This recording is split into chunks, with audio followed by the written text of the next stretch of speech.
Bismillahi Rahmaani Rahiim. Anigoo magacaygu yahay Abshir Cumar Cali, kana mid ah barayaasha akaademiyada Qaamuus.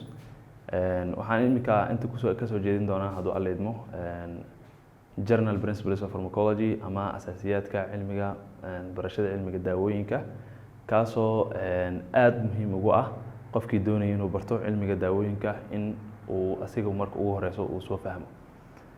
Marka ugu horeyso waxaan sheegnay in uu pharmacy-gu ka baaxad weyn yahay pharmacology inuu kamid yahay hal maado kamid ah pharmacy-ga inuu yahay. Waa maxay pharmacology? Pharmacology marka ka hadlayno cilmiga daawooyinka wuxuu ka yimid laba erey oo saaran pharma iyo ecology. Pharma is a drug and ecology waa study, barashada daawooyinka. Meesha waa laga keenay ereyga waa erey asalkiisu uu yahay Greek. So pharmacology-gu waxaa loo qeybiyaa laba qeyb oo waaweyn. Waxa la yiraahdo pharmacokinetic and pharmacodynamic. Haddii aan u imaano pharmacokinetic khulaas ahaan qorno waxay noqonaysaa sida tan. Pharmacology waxa u qeybinay laba qeybood. Pharmacokinetic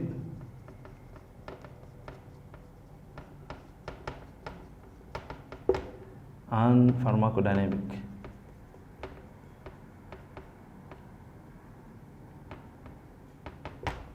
Alright, pharmacokinetic waxaan ku sheegnay sida uu jirku ula falgalo daawada, while kan kalena uu yahay sida daawadu ay la falgasho cagsiga kan kale.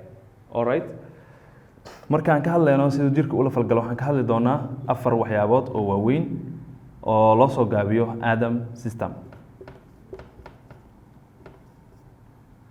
Alright, ayaa loo soo gaabiyaa ADAM system oo waxaa laga soo gaabiyey absorption, distribution, metabolism and excretion.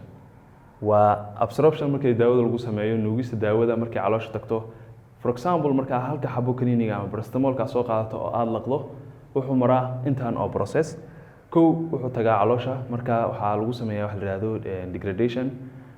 Asigu waxa weeyaan waa hal caado isku yaala waa la burburiyaa.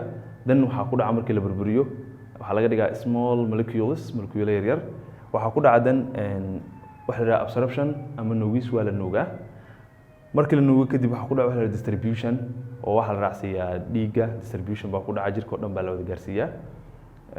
Jirka oo dhan baa lagu wada baahiyaa. Then waxaa ku dhaca wax la yiraahdo metabolism, waxaa la geeyaa organka beerka ama keliyaha. Organs badan buu ku dhacaa laakiin waxa ugu caansan beerka. Waa la burburiyaa. Haddii tahay prodrug waxaa loo bedelaa active drug. So then waxaa ku dhaca wax la yiraahdo excretion. Excretion-ku waa in daawada markaa jirka laga saaro. Waxaa lagu saaraa fis, saxarada la raacsiiyaa ama urine kaada la raacsiiyaa ama cirqiga dhididka ka soo baxaya ay raacaysaa. Halka waxaan ugu soo tegaynaa siduu jirka ula falgalaa daawada. Iminka waxaan rabnaa inaan wax yar ka taabano hadba sidee daawadu ula falgashaa jirka. Waxa loo yaqaano pharmacodynamic.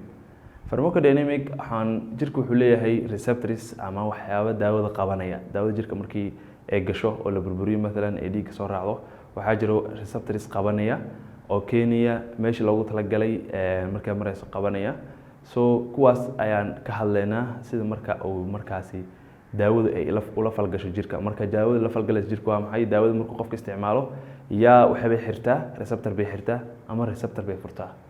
Waxay noqon kartaa agonist, mid oo mataqaanaa sameysa waxa la yiraahdo biological activity, ama inay mataqaanaa la falgasho jirka ay wax furto, ama inay wax xirto la yiraahdo antagonist, inay noqoto ay daawadii ay xirto meeshii tii hore ay furtay. So marka intaas oo nubda tacriifiya oo yar oo aad u yar ah ayaan waxaan doonaynaa insha Allah inaan sii ballaarino oo ka hadalno insha Allah taala marka soo socota. Inta badan ereyada la isticmaalo medical terminology pharmacology uu leeyahay. Waxaa kaloo ka hadlaynaa insha Allah habka mid kasta u dhameystirmo asigoo oo faahfaahsan sida inaan ka hadalno absorption-ka, metabolism-ka, excretion-ka, waxyaabahaas oo dhan inaan si faahfaahsan uga hadalno. Receptors-ka noocyadiisa sida ion ligand gated receptor iyo G-protein receptor, waxa la yiraahdo nuclear receptor. Receptors-ka iyo noocyadooda ayagana oo faahfaahsan waxaa kaloo ka hadli doonaa insha allahu tacaala kadib waxaan geli doonaa insha allah autonomic nervous system ama habka uu u shaqeeyo ANS